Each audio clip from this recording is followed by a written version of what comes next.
कैसा लगा नोटिफिकेशन देख के? आप समझ लें जैसे थोड़ी देर के लिए सांस रुक गया।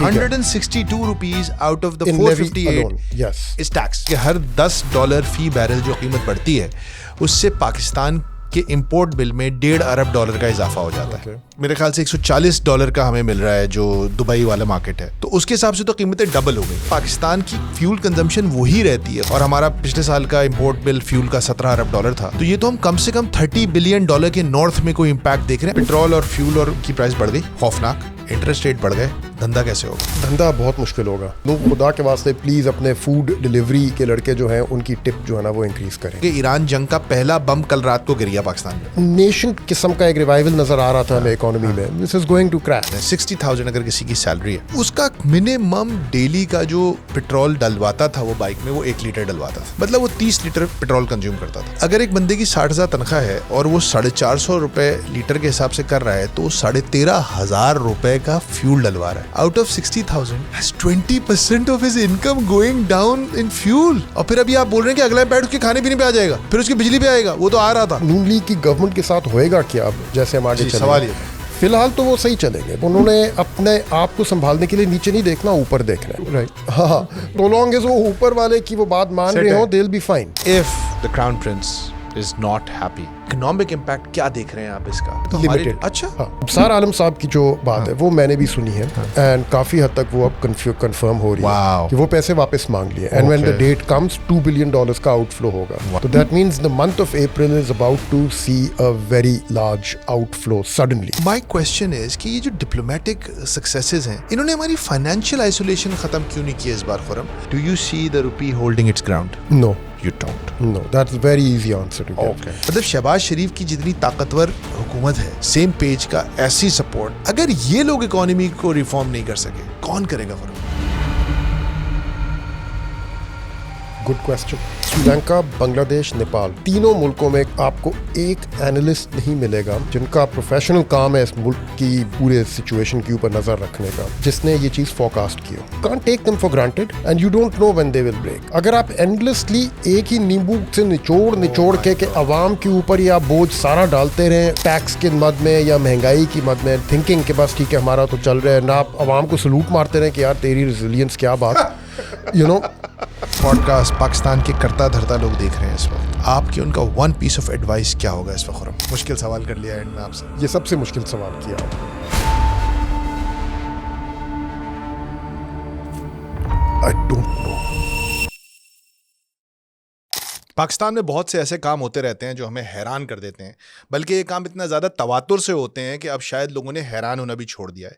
लेकिन अभी कल रात एक ऐसा काम हुआ है जिससे पाकिस्तानी भी हैरान हो गए हैं, और वो काम ये हुआ है कि पेट्रोल की कीमत में 137 रुपये का इजाफा किया गया, और आज पाकिस्तान में पेट्रोल की फ़ी लीटर कीमत 458 और डीजल की फ़ी लीटर कीमत 520 रुपये हो चुकी है। इस बारे में लोग बहुत सी बात कर रहे हैं, लेकिन a lot of people do not know how this thing is done और इसके पीछे क्या वजूहात हैं। और इस पे सच्ची बात है, सियासतदानों से बात करना कोई बहुत ज़्यादा फ़ायदेमंद नहीं होता, तो इसीलिए हमने अपने एक साथी जर्नलिस्ट हैं, बिजनेस और इकोनॉमी के इश्यूज़ के माहिर हैं, खुर्रम हुसैन साहब, उनको बुलाया है। खुर्रम साहब, अस्सलाम वालेकुम। वालेकुम अस्सलाम। वेलकम टू रफ्तार। Thank you for the invitation. कैसे हैं? बिल्कुल ठीक ठाक, दुआ है। भाई, I'll get straight to it। कैसा लगा नोटिफिकेशन देख के 520 रुपये का डीजल?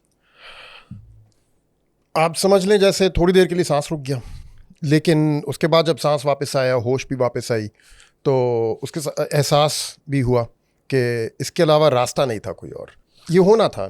जो लोग इसको फॉलो कर रहे थे उनको पता था कि, और ये मेरे माजी में भी जो मेरे पब्लिक एनालिसिस है उसमें मैंने कहा है कि पेट्रोल जो है वो हो सकता है 500 से ऊपर जाए। तो अभी I don't think we have seen the end of it. अभी मजीद और आनी है इस टाइप की। अच्छा, ये आपने बहुत मजे की बात की कि कुछ लोग पता था ये तो होगा। अब जब ये तो होगा, और शायद इसी वजह से मार्च में आपने फ्यूल के जो सेल्स हैं वो एबनॉर्मली हाई देखे।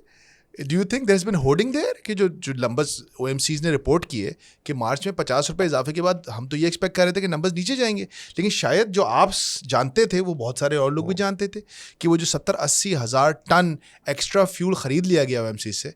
Do you think that was probably because of that? It's possible.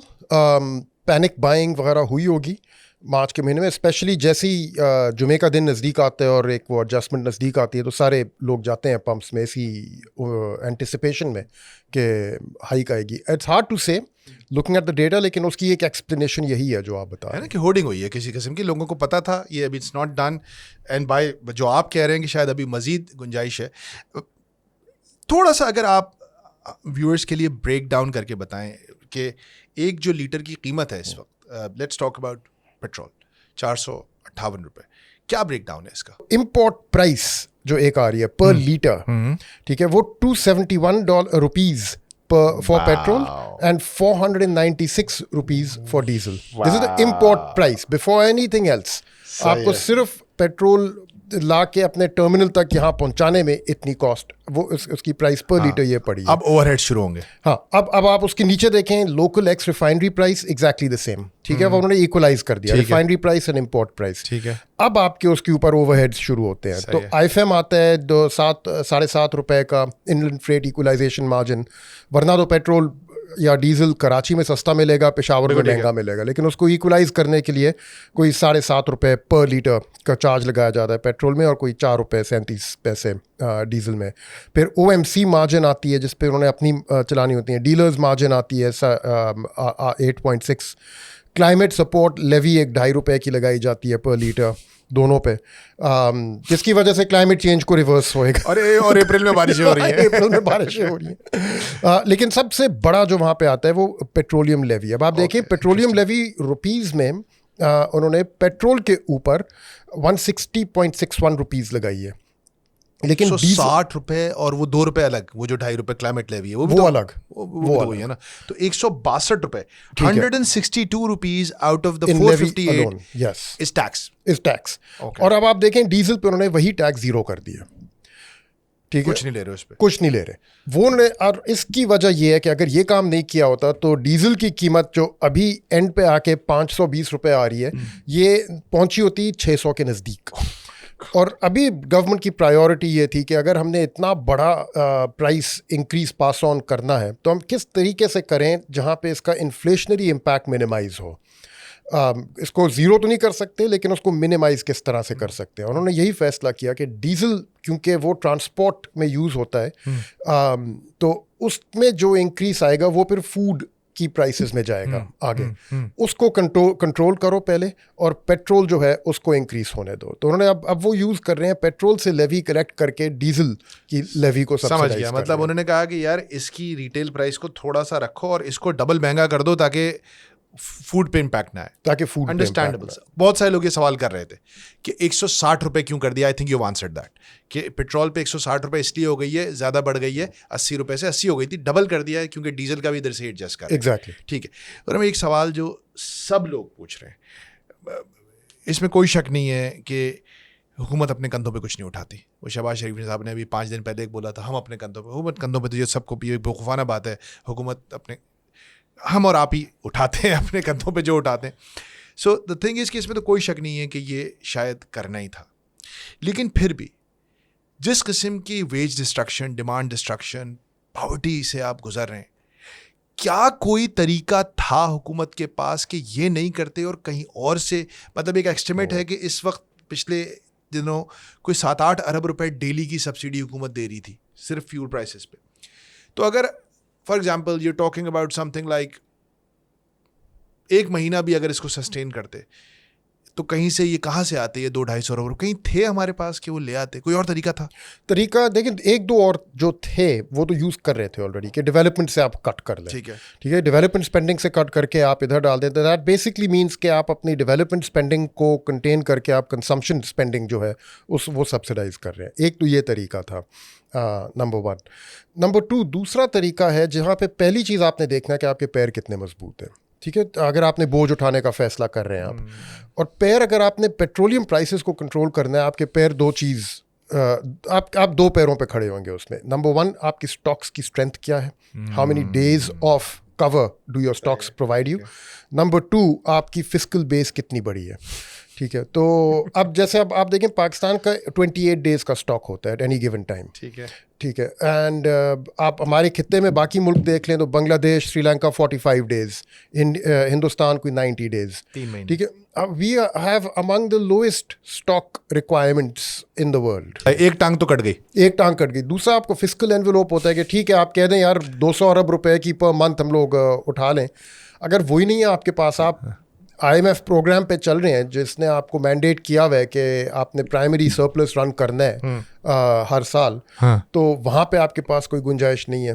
तो और कुछ अगर उन्होंने करना था तो इन 2 पैरों को मजबूत करके ही कर सकते और नहीं है। और ये 4 साल की जो स्टेबिलिटी थी उसमें हम नहीं कर सके ये।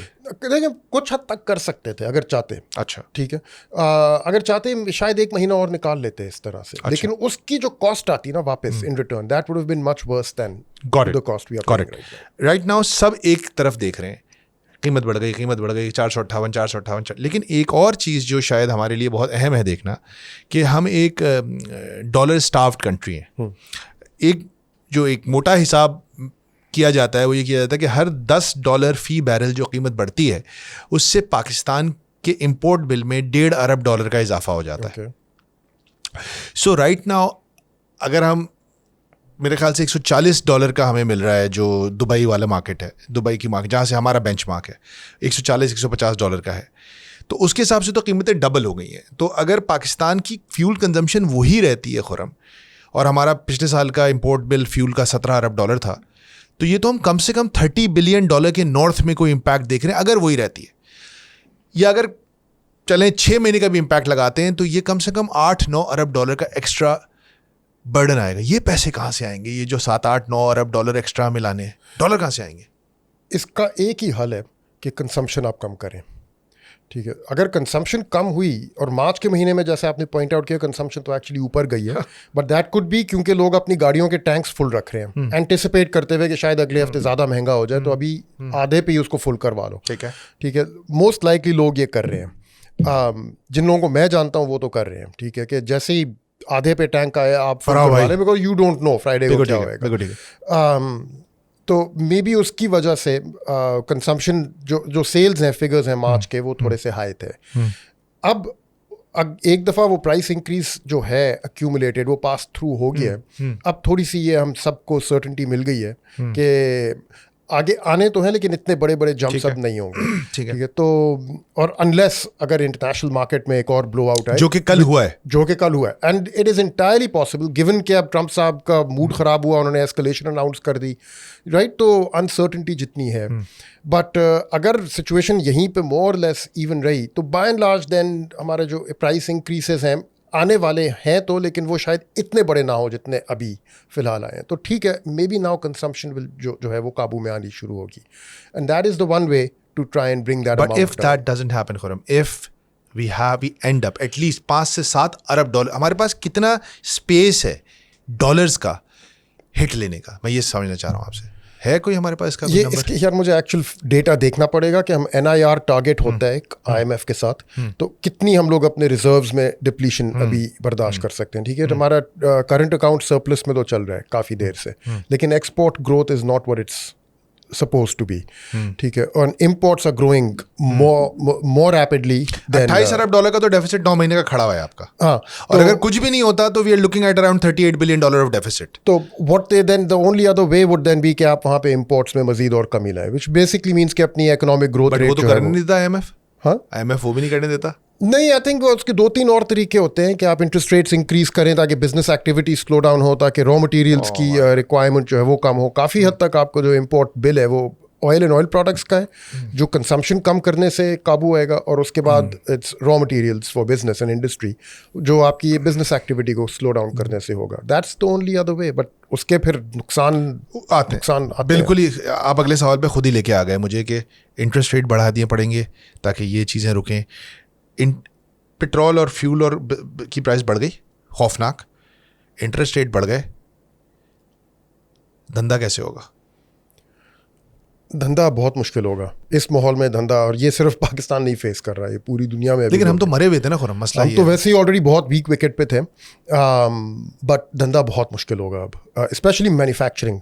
का जो है, सर्विसेज में भी, बिकॉज ओवरऑल अगर आप फ्यूल कंजम्पशन को कंट्रोल कर रहे हैं तो that means the number of trips that are being taken within the city और इंटर सिटी ट्रिप्स आप कम हो रहे हैं. मैं खुद देख रहा हूँ, आई डोंट नो आपका एक्सपीरियंस है, आपके व्यूअर्स का ये एक्सपीरियंस है, लेकिन मुझे तो लग रहा है देखने में कि कराची की सड़कें जो हैं कम हुई है ना, ट्रैफिक बहुत कम हुई है. मैंने एक कल ही बात की, मैंने कहा यार कुछ ट्रैफिक कम लग रहा है. ठीक कम हुई है. 2-3 दिन में तो नजर आया है. 2-3 दिन के अंदर अंदर एकदम से ना, and I think this is going to increase, this is going to compress, but I don't know कि बाकी शहरों में क्या लेकिन सिचुएशन उसका इम्पैक्ट है ना. मतलब फॉर एग्जांपल हम बहुत इस वक्त अर्बनाइज्ड बात कर रहे हैं, शहरी बात कर रहे हैं, लेकिन एक बहुत बड़ी इकोनॉमी जो आपने पिछले चंद सालों में डेवलप होते हुए देखी है वो राइड और राइडर्स की इकोनॉमी है.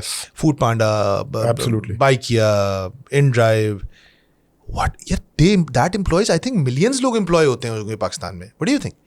I don't have a number, but I mean आप सारे अगर इंक्लूड करते हैं, delivery boys, Riders, in house हैं जो इदारों, रेस्टोरेंट्स के अपने राइडर्स हैं, पूरी लॉजिस्टिक्स इकोनॉमी, यस होंगे. What's going to happen to them? They're going to be in bad shape. देखें, एज अ फुटनोट मैं अगर आपके पॉडकास्ट के थ्रू ऐड कर दूं, खुदा के वास्ते प्लीज़ अपने फूड डिलीवरी के लड़के जो हैं उनकी टिप जो है ना वो इंक्रीज़ करें.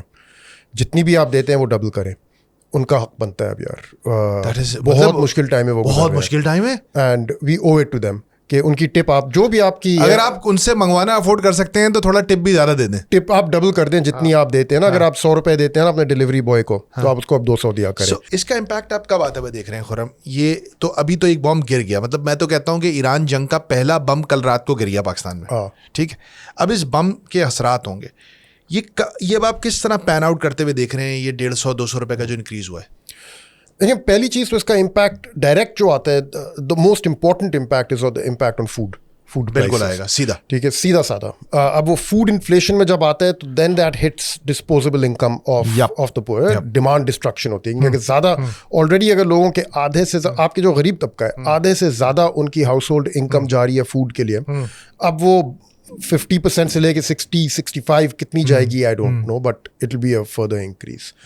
दैट मीन्स आपकी मजीद और चीज़ों के लिए डिमांड कम होएगी उसमें. That will be a driver of a slow down. आपके अगर अर्बन मोबिलिटी और लॉजिस्टिक्स जो है वो इतनी महंगी हो रही हैं, that will be a drag on economic activity.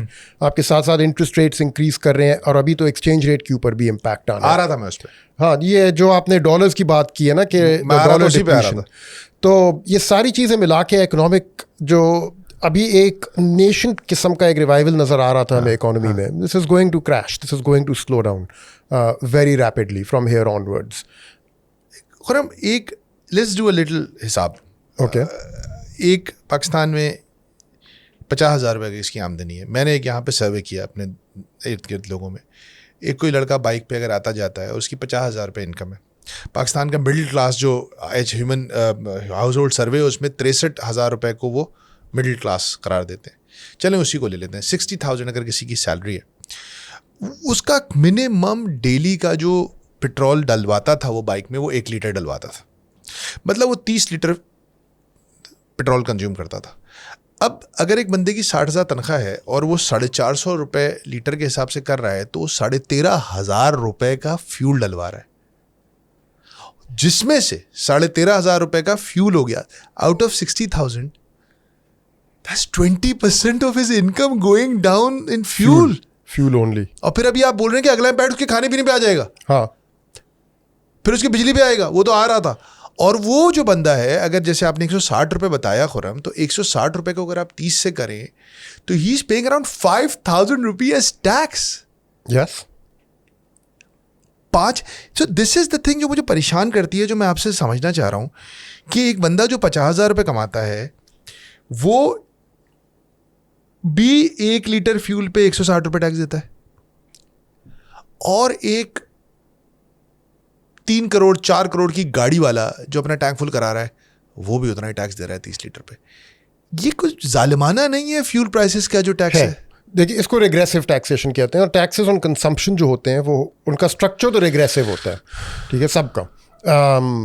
Sales tax भी मिसाल के तौर, ठीक है ना, अगर आप ज़रूरी अशात के ऊपर सेल्स टैक्स लगाएंगे और वही परसेंटेज होएगी फॉर एवरीबॉडी, उसमें असम्पशन फिर ये होती है कि जो गरीब तबका है वो ऑब्वियसली कम पेट्रोल इस्तेमाल कर रहा है, तो वो उसके ऊपर इंसिडेंट्स कम आएगा, लेकिन जो अमीर तबका है वो ज़्यादा ले रहा है। लेकिन परसेंटेज तो वही है ना भाई। Percentage it's a very regressive tax. Consumption tax जो होता है हमेशा रिग्रेसिव होता है, एंड उसको जस्टिफाई जो लोग करते हैं वो इसी तरह करते हैं कि कंजम्पशन गरीब की कम होती है तो फिर उसके ऊपर इंसिडेंट्स कम आएगा। कमा भी तो वो कम रहा है, कमा भी वो कम रहा है, तो as a percentage of the income जो बोझ आपने बताया जो राइडर बेचारे का इंक्रीज होगा is much more compare to जो बंदा मर्सिडीज में फिर relatively speaking, और जो 600 रुपए का हाई ऑक्टेन डलवा रहा है उसके ऊपर बोझ तो आया है, लेकिन I think comparatively it's lighter. उसके पास स्पेस है ना, उसके स्पेस है, वो कर देगा। सो जो स्टेबिलिटी की आपने बात की कि यार 4 साल के कुछ लग रहा था कि कुछ चीजें ट्रैक पे आ रही हैं, where does the PDM government go from here?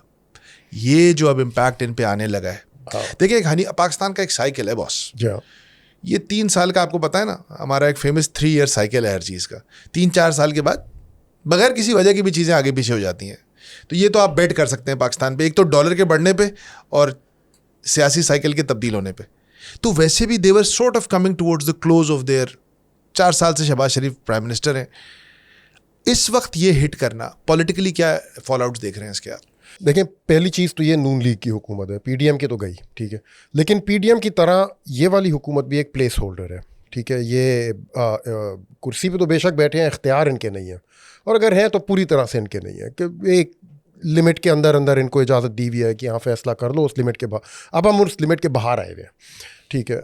अगर ये डेमोक्रेटिक गवर्नमेंट होती, जेन्युइन डेमोक्रेटिक गवर्नमेंट जो अपनी इलेक्ट्रेट को आंसर कर रही है, तो they would have tried to actually extend the fuel price hike for better or for worse, but they would have tried to do that, and वो फिर उसमें मे बी करते करते मजीद और डैमेज हो जाता, it's possible, but they would not have given इतनी decisive decision making आपको नहीं नजर आती जो इस दफा हो रही है। 200 रुपए का रेज हो गया एकदम से ना वो काफ़ी तड़पते, ये करने से पहले खून के आंसू रोते आके पब्लिकली बहुत कुछ होता। नंबर 2 इस गवर्नमेंट को के आगे कोई इलेक्शन अभी नहीं नजर आ रही, कोई इंपॉर्टेंट बाई इलेक्शन नहीं हो रही, कोई ना प्रोविंशियल ना नेशनल असेंबली में। हिंदुस्तान में उन्होंने फ्रीज करके रखी हुई है प्राइसेस, पूरी हिट उनकी गवर्नमेंट ले रही है, 0% increase, 0% increase, and they can do that, they have to do that because 2 बहुत बड़ी बड़ी इलेक्शंस वहाँ पे स्टेट्स में आ रही हैं इन द मंथ्स अहेड। और वैसे भी हिंदुस्तान में एक अनरिटन सा एक नॉर्म रहा है कि एक दफ़ा इलेक्शन स्केड्यूल अनाउंस हो जाए मुल्क में किसी भी स्टेट में, तो उसके बाद फ्यूल प्राइस एडजस्टमेंट वो नहीं करते। और इसकी वजह ये है कि वरना तो इलेक्शन स्केड्यूल अनाउंस होते ही वो फ्यूल प्राइस कम कर दें टू ट्राई एंड गेन, उल्टे से बचने के लिए। तो उससे बचने के लिए उन्होंने एक ये अनरिटन नॉर्म किया रखा हुआ है कि हम एडजस्टमेंट नहीं करेंगे। अब वो इत्तेफाक से उसी के दौरान ये एकदम से हाइक आ गई, तो उनको एक बहाना भी उन्होंने रोक दिया। बांग्लादेश श्रीलंका ने भी बहुत ज़्यादा नहीं किया, हमारी जैसा तो नहीं किया, हमसे कम किया उन्होंने, लेकिन उधर थोड़ी झिझक ज़्यादा है। अब बांग्लादेश में करना पड़ेगा, give them time because they are on an IMF programme like us. उधर अभी भी एक गवर्नमेंट आई है जिसने पूरा अपना कैंपेन चलाया ही महंगाई पे था, बिल्कुल ठीक है। उन्होंने क्या करें, आते साथ अभी फरवरी में वो आए हैं, मार्च में जंग शुरू, ठीक है, और वो कह रहे हैं कि यार ये कमबख्त हम लोगों ने पूरा कैंपेन इसी पे चलाया कि हम महंगाई को काबू करेंगे, और हम आप पावर में आते साथ ही एकदम से इतना बड़ा एक झटका दे दें आवाम को, इट्स नॉट पॉसिबल पॉलिटिकली। तो उन्होंने उसको भी वहाँ रोक के रखा है, but the IMF is on this not part of the syllabus of this podcast, लेकिन मेरे जहन में एक सवाल आ रहा है इससे, और ये मैं आपसे पूछूंगा बिकॉज आप जर्नलिस्ट भी हैं, आप बात इकॉनमी करते हैं लेकिन आप जर्नलिस्ट भी हैं। क्या ऐसी सूरत हाल में जिस किस्म के क्राइसिस से मुल्क गुजर रहा है, isn't a popular government better placed to deal with? मतलब आप ज़रा बॉर्डर के उधर जाएं और ईरान में देखें, उससे बड़ी कलामिटी आ सकती है? नहीं आ सकती। कौम मुत्तहद है, कौम इस वक्त एक हुई हुई है बिकॉज वो अपनी लीडरशिप और उसके साथ उनके जो भी इख्तलाफात थे वो इस वक्त इकट्ठे हो गए। तो जब मुसीबत पड़ती है तो एक पॉपुलर गवर्नमेंट से बहुत फ़र्क पड़ता है। क्या आप समझते हैं कि ये एक हमारी मुश्किलात में इजाफा कर रहा है, लोगों की तकलीफ में इजाफा कर रहा है कि there is sitting a government they did not vote to bring into power? How do you think that affects the equation? In good and bad ways. Well, good and bad को अगर उसमें जजमेंट आ जाती है, but in ways that helps the government and that hurts the government. Helps the government in the sense के the fact कि they are actually उनको इतनी ज़्यादा इलेक्शन और इलेक्टोरल की फिक्र करने की ज़रूरत नहीं है. मीन्स कि वो फैसले जो है ना उनके लिए आसान हो जाते हैं इस तरह के करने. लेकिन दूसरी तरफ उन फैसलों की वजह से जितना फासला पैदा होता है between the ruler and the ruled, वो फासला अब उनको भुगतना पड़ेगा एट सम पॉइंट. जो ऑलरेडी ज़्यादा था, जो ऑलरेडी इतना ज़्यादा था, अब तो मजीद और से और होता चला जाएगा. तो आपने पूछा इस नून लीग की गवर्नमेंट के साथ होएगा क्या अब, जैसे हम आगे सवाल ये था. फिलहाल तो वो सही चलेंगे बिकॉज उन्होंने अपने आप को संभालने के लिए नीचे नहीं देखना, ऊपर देखना है. राइट. हाँ, तो सो लॉन्ग एज वो ऊपर वाले की वो बात मान रहे हो, they will be fine. But in the short run there democrat their fortunes of their government may be all right, secured by doing so, but their political fortunes over the longer run are being consumed and destroyed by doing so. तो एक जो इसका बहुत एक ऐसा angle है जिस पे बहुत खुल के बात हो नहीं पा रही है, लेकिन हम कोशिश करेंगे यहाँ पे आपके साथ में ये बात करूँ. देखिए, इट्स वेरी ऑब्वियस कि सऊदी अरेबिया का जो डिफेंस पैक्ट था हमारे साथ, वो सऊदी अरेबिया का नेमेसिस रहा है ईरान बहुत लंबे अरसे से, सबको पता है. वो तो चाइना ने भी थोड़े दिन पहले अप्रोचमेंट कराया दोनों के दरमियान, लेकिन सऊदी और ईरान का प्रॉब्लम था. हम जब ये साइन कर रहे थे, हम झपियाँ डाल रहे थे मोहम्मद बिन सलमान साहब के साथ, खुश थे हम बहुत. तो हमें क्या ये यकीनन पता तो होगा कि भाई ये एक दुश्मन इनका ये भी बैठा हुआ है. तो अगर बातें हो रही हैं, आपने पढ़ा होगा कि सऊदी अरेबिया कुछ मांग रहा है हमसे जो हम नहीं दे पा रहे, और सही नहीं दे पा रहे, इसमें कोई प्रॉब्लम नहीं है, हमको नहीं देना चाहिए जो शायद वो मांग रहे हैं. लेकिन इस इनकार की, एब्सोल्युटली नॉट की, एब्सोल्युटली नॉट तो हम नहीं बोल रहे होंगे, हम टाइम बाय कर रहे होंगे या कुछ और कर रहे होंगे, लेकिन इस इनकार की, डिले डैलिंग की कोई ना कोई कॉस्ट तो होगी. मुशर्रफ साहब ने बड़ा फेमसली कहा था आज से 20 साल पहले, सऊदीज जो बोलें कर दिया करो. They have been our all-weather friend. They help us out all the time. Pakistan should always oblige Saudi Arabia. अगर ऐसा नहीं होगा तो इसकी क्या कॉस्ट नजर आ रही है आपको? देखिए, जो मुशर्रफ साहब की बात जो भी थी, अगर 20 साल पहले अप्लाई करती भी थी, फर्ज करें, अगर 20 साल पहले हम मानने के लिए तैयार भी थे, आज वो नहीं मान सकते. 20 साल गुजर गए, अब डिमांड बड़ी खतरनाक है, दुनिया चेंज हो गई है अब, ठीक है, तब से लेके आज तक. नंबर 1. नंबर 2, आई थिंक बेशक अगर सऊदी अरब ने मांगा भी हो ना पाकिस्तान से, आप आए और मिलिटरीली हमें सपोर्ट करें इस वॉर में, तो पाकिस्तान के पास जो गुंजाइश है to be able to say, there are ways of saying no without saying no. ठीक है, there are ways of saying कि देखें, हम आपकी साथ खड़े हैं, हम मानते हैं कि ये जो आपके ऊपर अटैक्स हो रहे हैं ये गलत हैं, लेकिन मिलिटरीली तो हम इसको नहीं रोक सकते, बिकॉज आफ्टर ऑल शायद ड्रोन को हम कैसे शूट डाउन करें, अमेरिकन नहीं शूट डाउन कर सकते, तो हम कैसे करें. लेकिन हम आपके लिए एक चैनल ऑफ कम्युनिकेशन खोल सकते हैं आपके दुश्मन के साथ, ठीक है, आपके कंसर्न्स उनको पास थ्रू कर सकते हैं. और उस चैनल ऑफ कम्युनिकेशन के थ्रू अगर पाकिस्तान इतना ही सिक्योर कर ले कि ईरान जो है वो अपने अटैक्स सऊदी अरब पे जो है वो सिर्फ बहुत ही टारगेटेड रखे, सिर्फ उनके अमेरिकन मिलिट्री इंस्टॉलेशंस के ऊपर, और सऊदी सिविलियन इंफ्रास्ट्रक्चर को स्पेयर कर दे, तो may be it's entirely possible कि सऊदी कह दें कि हाँ ठीक है, काफ़ी है, इनफ है. इन द सेंस कि यूएई के साथ तो वो नहीं, यूएई आ रहा हूँ, जितनी मार यूएई को पड़ी है, तो नहीं पड़ी ना बाकी. यूएई पे आ रहा हूँ. यूएई बहुत ही इंटरेस्टिंग, बहुत important part of the discussion है. But staying on Saudi Arabia, hypothetically speaking, if the crown prince is not happy, economic impact क्या देख रहे हैं आप इसका? क्योंकि सऊदी अरेबिया तो लिमिटेड. अच्छा, हाँ, क्राउन प्रिंस के पास अब देखें उसके भी हाथ बंधे हुए हैं. ठीक है, सिर्फ हमारे नहीं, हम इकोनॉमिकली वीक है, वो मिलिटरीली वीक है. हम मिलिटरीली स्ट्रॉन्ग है, वो मिलिटरीली वीक है. He needs us as much as we need him at a time like this.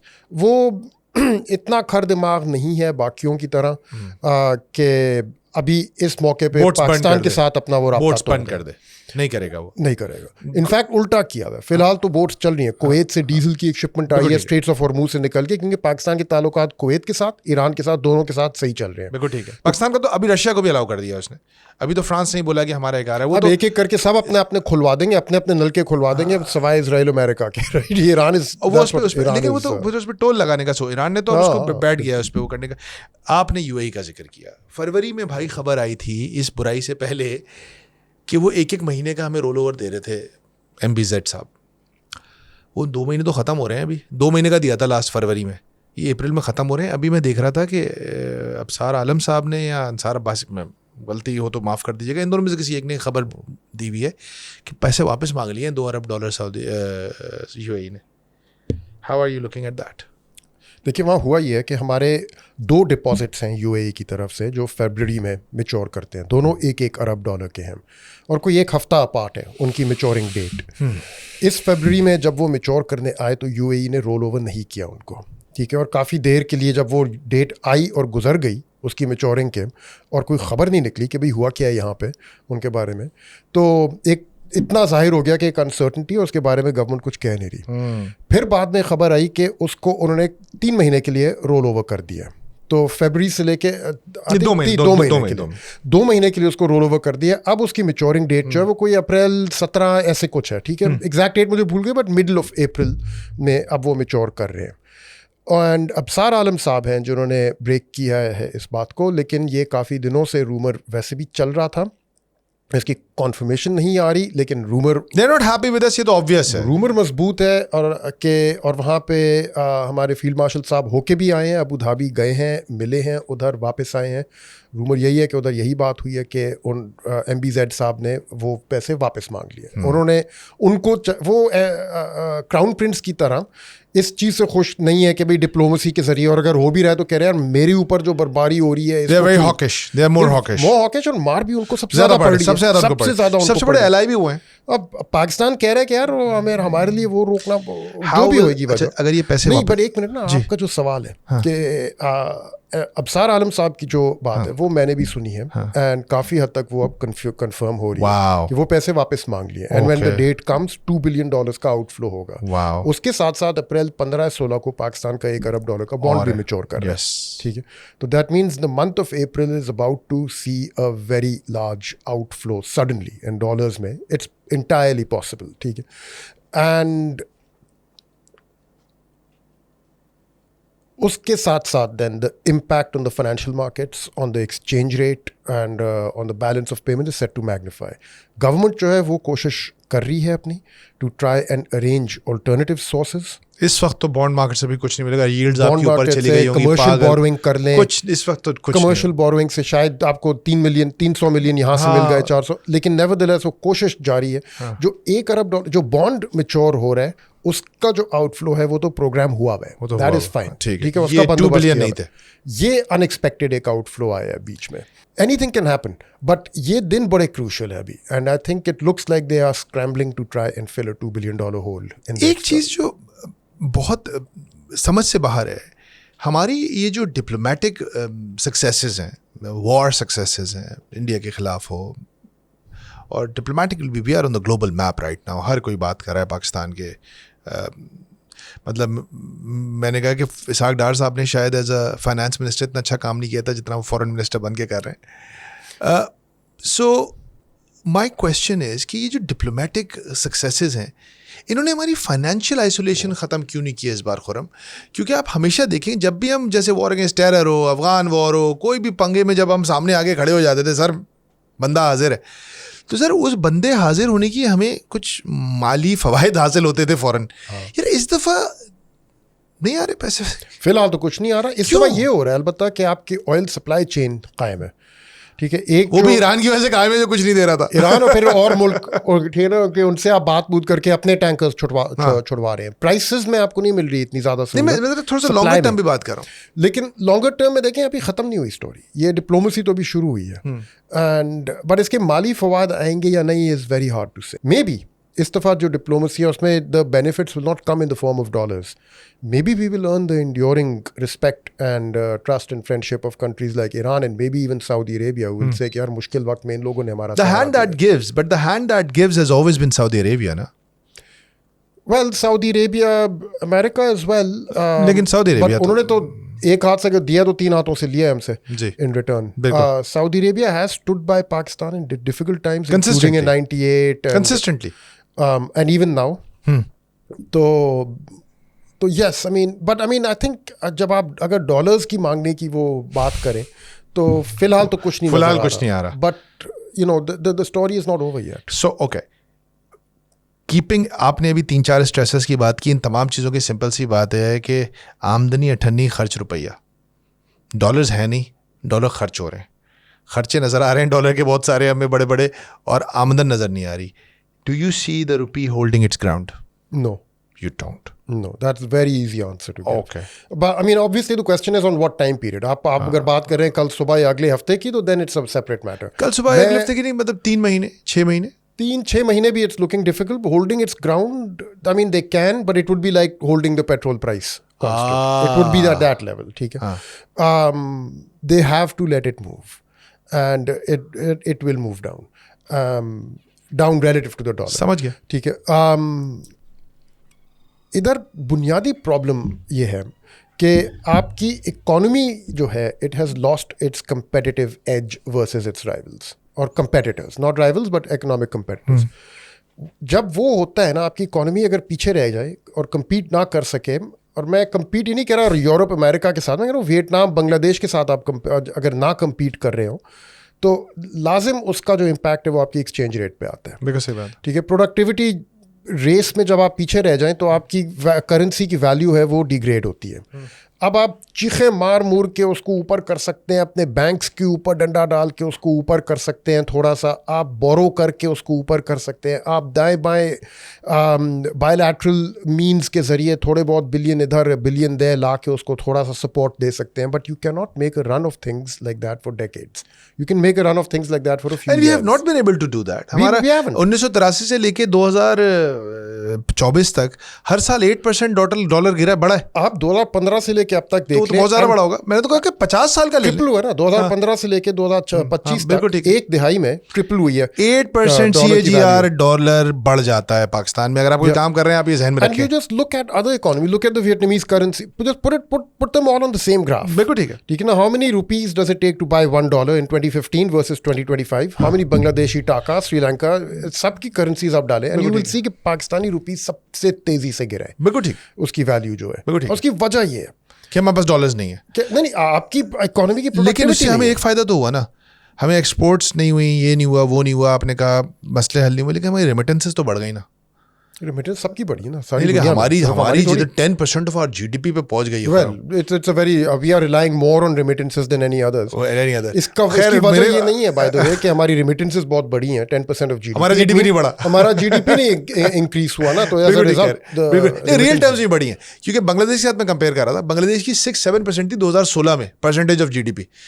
उनकी आज भी उतनी है, लेकिन उनका GDP हमसे बढ़ गया है. आप हमारे GDP को डॉलर्स में कन्वर्ट करें, वही and then compare remittances as a percentage of GDP. And हमारा GDP नहीं बढ़ा बेसिकली. हमारा GDP नहीं बढ़ा ना, तो as a result वो परसेंटेज बढ़ गई है. हाँ, ये भी है. लेकिन ये सारे जो सिम्टम्स हैं, ये एक बीमारी की तरफ इशारा करते हैं. ये एक दायरों का सफ़र है जो हम पिछले 50, 60, 70 सालों से कर रहे हैं. इस दफ़ा तो ये दायरा और अजीब सा हो गया कि हमेशा एक बूम बस्ट आता था. हाँ बिल्कुल. यूँ आता था, फिर हम 6%. इस दफ़ा तो हम वो 6% भी आंखों ने देखना नसीब नहीं हो रहा हमें. इस दफ़ा तो हम पता नहीं 4 पे भी इस साल, अब तो नहीं लगता हिट होगा. 4 बड़ी बात लग रही थी हमें. हाँ, लेकिन नहीं, अब तो मुश्किल है. ये साइकिल के कुछ बुनियादी रीजंस आपकी नज़र में क्या है? और ये मतलब शहबाज शरीफ की जितनी ताकतवर हुकूमत है, सेम पेज का ऐसी सपोर्ट, मतलब पाकिस्तान के कॉन्स्टिट्यूशनल के साथ जो किया गया है सपोर्ट करने के लिए, पाकिस्तान के ह्यूमन राइट्स के साथ, जिस मतलब इतने मतलब फुल ताकतवर तरीन निज़ाम है इस वक्त, अगर ये लोग इकोनॉमी को रिफॉर्म नहीं कर सके तो फिर कौन करेगा खुरम? Good question. करना तो इन्होंने ही है, और होना चाहिए था between when they came into power and now. ठीक है. अब कोई 2 साल हो गए हैं. 2 साल से, आई मीन 2 मार्क. नहीं चलो वो तो आप इनकी बात ही मान लें कि PDM की जो हुकूमत थी, हम तो ये संभाल रहे थे, ये वो, चलो ठीक है मान ली. 24 से लेके अब तक तो 2 साल तो हो गए ना. और 2 सालों में आप अपना सफ़र ख़त्म तो नहीं करते, दैट्स ट्रू, लेकिन शुरू तो कर लेते हैं ना. शुरू भी नहीं हुआ. यहाँ तो शुरू भी नहीं हुआ. अब बाकी हुकूमतों ने अपना जो भी काम किया है, चाहे आप उसको अच्छा माने या बुरा माने, पहले 2 सालों में होता है वो. पहले 1 साल के अंदर पंगे उसी में होते हैं. पंगे उसी में होते हैं. पंगे जो चेंजेस होते हैं वो वहीं होते हैं. अब थोड़ी होते हैं पंगे 2-4 साल के बाद. मुशर्रफ की सारी जो पॉलिसीज थी 99 to 2001 2002 में आई। आप टेलीकॉम पॉलिसी देखें, आप उनकी पावर पॉलिसी देखें, आप उनकी रिन्यूएबल एनर्जी पॉलिसी 2004 में आई, LNG पॉलिसी। I mean, 5 के बाद कुछ नहीं हुआ। 5 के बाद तो बस उन्होंने उसकी इम्प्लीमेंटेशन होती है ना, फिर जो आप डायरेक्शन सेट कर रहे हैं अपनी कि भाई हम लोग आए हैं पावर में, हम ये काम करेंगे। PPP गवर्नमेंट आपको अच्छी लगे ना लगे अलग बात, ठीक है। उन्होंने आपको NFC अवार्ड दिया, उन्होंने आके 18वीं तरमीम दी, 2 सालों में दे दी थी। पहले 2 सालों के अंदर अंदर सारा काम हो गया था, 1 साल में ही तकरीबन हो चुका था काम। उसके बाद फिर उसकी इम्प्लीमेंटेशन थी सारी। Likewise with CPEC and PMLN, ठीक है, 2014 में आए हैं, 15 में कर दिया था, 15 में CPEC ऑन इट्स वे, 17 तक उनके रिबन्स कट रहे थे, कुछ नहीं हो रहा है अभी भी। इन्होंने क्या किया यार, वो PTI का देख ले, चलो हाउसिंग पे उन्होंने आके किया, और they were hit by COVID as well. They were hit by COVID, तो कोविड संभालना, बट ठीक है, और वो कह दें कि यार हमारा बहुत बड़ा इनिशिएटिव था ये हाउसिंग वगैरह, पहले 1 साल में हो गया था, ठीक है, या नहीं 1 साल तो वो बेचारे भुगते थे, लेकिन फिर दूसरे साल के अंदर अंदर उन्होंने शुरू कर दिया था, कोई मार्च 2020 तक और समथिंग लाइक दैट। तो ठीक है, चलो इनको 2 साल हो गए, what have they started? What are the big changes that you have brought to the position and that you have started to implement? कुछ भी नहीं किया, स्टेबलाइज किया उन्होंने इकोनॉमी को, ये तो सब करते हैं। ऑल ऑफ द गवर्नमेंट जिनके अभी भी मैंने नाम लिए, सब ने ये काम किया है जो स्टेबलाइजेशन का है। ठीक है, लेकिन उसके साथ आप एक कोई चेंज ऑफ डायरेक्शन लेके आते हैं, एक विजन लाते हैं कि हम लोग अब यहाँ से इस तरफ लेके जाएंगे, हम फेडरेशन को रिफॉर्म करेंगे, PPP ने कहा, हम इकोनॉमी और पावर सेक्टर को रिफॉर्म करेंगे और टेलीकम्युनिकेशंस को रिफॉर्म करेंगे, मुशर्रफ ने कहा, हम CPEC इन्वेस्टमेंट्स लाएंगे जो गेम चेंजर होएगा और पाकिस्तान को इंटीग्रेट करेंगे BRI नेटवर्क्स में। चलो, नून लीग ने कहा, आप आगे डिबेट कर ली, चीज़ें अच्छी थी, बुरी थी, गलत थी, वॉट किया तो ना उन्होंने। इन्होंने क्या किया यार, तो इनकी क्या है vision, what are they saying कि we are going to do this with the economy? There's nothing. And 2 साल के बाद फिर आपकी गवर्नमेंट बुढ़ी हो जाती है, पुरानी हो जाती है, अब आके कहना क्या चलो अब हम शुरू करेंगे, it's too late now bro, too late you know. एक बहुत इंपॉर्टेंट आपकी इस बात से एक जो चीज़ नज़र आ रही है, एक जनवरी की ना एक खबर मेरी नज़र से गुजरी, मैं जब रिसर्च कर रहा था आपके साथ पॉडकास्ट के लिए, तो जनवरी के शुरू में एक इस्लामाबाद के अंदर प्रॉपर्टी टैक्स का नोटिफिकेशन आया, वैल्यूएशंस का बढ़ा दी गई थी। 15 दिन के बाद वो नोटिफिकेशन वापस ले लिया गया। फिर 15 दिन के बाद वो नोटिफिकेशन फिर आया जिसमें वैल्यूएशंस वापस हो चुकी थी और DHA एग्जेम्प्ट हो गया था। चलो, ये इस तरह रिफॉर्म्स होंगी? नहीं ना, ये रिफॉर्म्स की वो शक्ल है। अब रियल एस्टेट माफिया का एक होल्ड आ गया है इस आपकी पॉलिटिकल पार्टीज में देख लें, आपके ज़्यादातर हर जगह MPAs वगैरह बैठे हुए हैं, सब के सब ने अपनी अपनी हाउसिंग स्कीम्स वगैरह चला के एक स्पेकुलेटिव इकोनॉमी के साथ उनका राब्ता है, एंड उनको अब टेक ऑन करना has become very difficult. But if anyone could do it, it was you know, इनको तो फिक्र भी नहीं है। अभी आप अगर पेट्रोल 100 रुपए यूं चढ़ा सकते हैं, ठीक है, मान लिया कि this was necessary, but tax base को ब्रॉडन करना वाज आल्सो नेसेसरी। रिटेलर से टैक्स ले लेते, वो भी नेसेसरी है ना, वो भी नेसेसरी है ना, तो वो भी कोई कहीं और इस किस्म की डिसाइसिव डिसीजन यार हमसे आपसे लेते हैं, सैलरी क्लास से 500-600 रुपए टैक्स ले रहे हैं। हमें बस निचोड़ना आता है, जो ऑलरेडी कंप्लायंट है ना उसको मजीद निचोड़ दो, लेकिन ब्रॉडन करना, आई मीन 1000 और चीज़ें हैं जो कर सकते पावर सेक्टर में और एनीवेयर। एक पूरा एक सेंस ऑफ डिल्यूजन है अबाउट हु वी आर, क्योंकि मैं एक स्टैट्स देख रहा था खुरम, हमारे जितने डेवलपमेंट स्टैट्स हैं, हम सब सहारन अफ्रीका की कंट्रीज़ के साथ हम खड़े हुए हैं। लेकिन आप किसी एक आम आदमी से पूछें, वो इतना डिल्यूजनल है कि वो अफ्रीका को पता नहीं को मरी गया है, मतलब रेसिस्ट लेवल पे हमारी आप स्लर्स सुनेंगे। बिल्कुल, हम अपने आप को समझते नहीं है कि हम उनके साथ खड़े हैं। मतलब the most shocking stat I saw in the last 3 months, मैं HDI के नंबर्स देख रहा था और मैंने देखा कि पैलेस्टाइन ह्यूमन डेवलपमेंट इंडेक्स में इवन पोस्ट 7 अक्टूबर पाकिस्तान से ऊपर है। No doubt about it. Educational levels आप वहाँ पे देखें, लिटरेसी, हेल्थकेयर, सब चीजें हमसे बेहतर देखो यार। आई मीन हेल्थकेयर और सर्विस प्रोवाइडर्स को मार के इजराइल के बम खत्म हो गए, उनके सर्विस प्रोवाइडर्स नहीं खत्म नहीं। लेकिन ये बहुत खौफनाक बात है, HDI नंबर 1-2 दिन में तो नहीं ऊपर नीचे होता ना। वो जो अली अदर का गाना था, यहाँ का सिस्टम ही है खराब, तो HDI तो वो सिस्टम है जो हमारी जड़ों में बैठा हुआ है, वो सिस्टम डिलीवर नहीं कर रहा। और अगर एक ताकतवर हुकूमत, ताकतवर तरीन सेटअप उस सिस्टम को चेंज नहीं कर, जो कि अब काफ़ी वाजे हो चुका है, कोई इसमें कोई नई चीज़ नहीं बची है देखने को। इनकी पूरी वो कहते हैं देव शोन देयर कार्ड्स ना, 2 साल के बाद वो नजर आ जाता है। हाँ, देव शोन देयर कार्ड्स। सो इनसे तो नहीं होगा। सो आप एक्सपेक्ट क्या कर रहे हैं कि ये अब कोई गुंजाइश है हमारे पास इस साइकिल को मजीद सस्टेन करने की, कि यू थिंक कि ये कोलैप्स की तरफ जा रहे हैं? आपने एक आर्टिकल लिखा है जिसमें आपने खबरदार किया है कोलैप्स के लिए। आपने कहा है कि यार ये अब हमारे पास स्पेस कम होती चली जा रही। आई थिंक आपके जो स्ट्रक्चर्स ऑफ पावर हैं अभी, उनको टेक फॉर ग्रांटेड करना एक मिस्टेक है।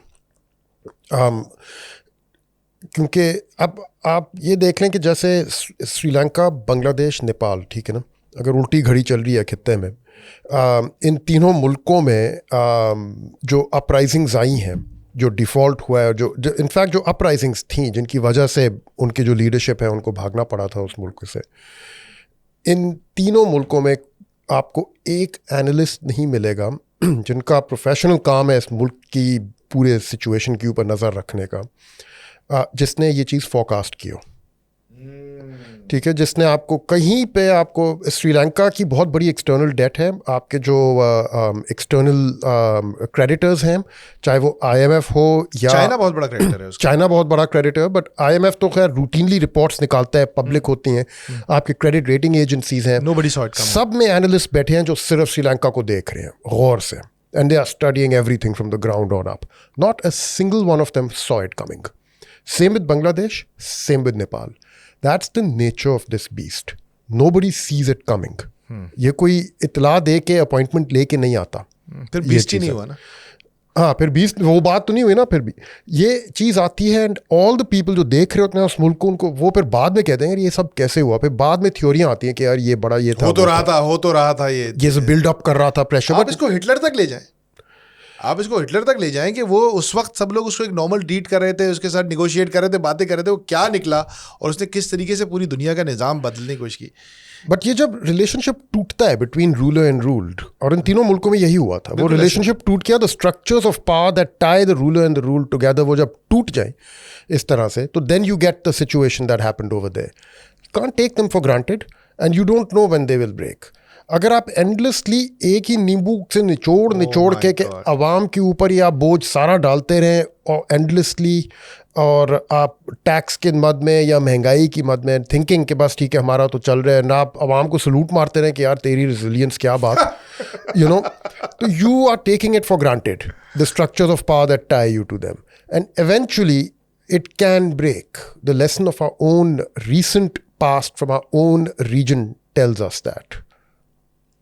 और दुनिया भर में पावर स्ट्रक्चर्स बदल रहे हैं, बाय द वे। दुनिया भर में से ये तो आपने बिल्कुल ही अपने पड़ोस की बात कर ली, लेकिन ये दुनिया भर में हो रहा है। I mean, I think America is going through such a power shift right now. America is going through it right now, and we don't know where it's taking. Where it's going to take this. मतलब for the first time in their history, Israel is disapproved of by Absolutely. पहली दफा 80 सालों में। मैंने अपनी जिंदगी में नहीं देखा कि मेजर पॉलिटिशियंस वहाँ के इजराइल को क्रिटिसाइज कर रहे हो। Gavin Newsom, who has presidential aspirations, कह रहे हैं Israel is an apartheid state. चलो बाद में उसने वॉक बैक करने की कोशिश की, न्यूयॉर्क का मेयर ममदानी बन गया भाई। एक बंदा जो इलेक्शन जीत के है लड़ते हुए, और वो पलट के बाकियों से कह रहा है भैया अफोर्डेबिलिटी पे लड़ो ना इलेक्शन, तो जीत जाओगे। You can take on the ज़ायनिस्ट्स।